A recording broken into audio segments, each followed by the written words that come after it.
முன் யோசனை பாகம் 2.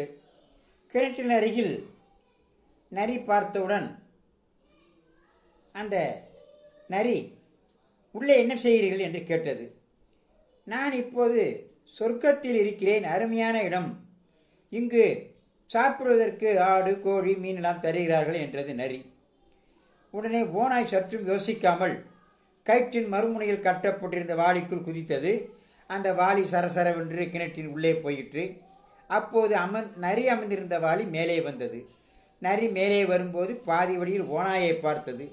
நான் இப்போது சொர்க்கத்திற்கும் மேலான இடத்திற்கு போகிறேன் என்று கூறிக்கொண்டே மேலே சென்றது. மேலே வந்ததும் கிணற்று சுவரின் மேலே தாவி குதித்து தப்பி ஓடியது. பாவம் ஓநாய் கிணற்றில் மாற்றிக்கொண்டது. ஒரு செயலை செய்வதற்கு முன் பலமுறை யோசிக்க வேண்டும் என்று இதிலிருந்து தெரிகிறது. இதையெல்லாம் லைக் செய்யுங்கள். மீண்டும் நாளை சந்திப்போம். நன்றி.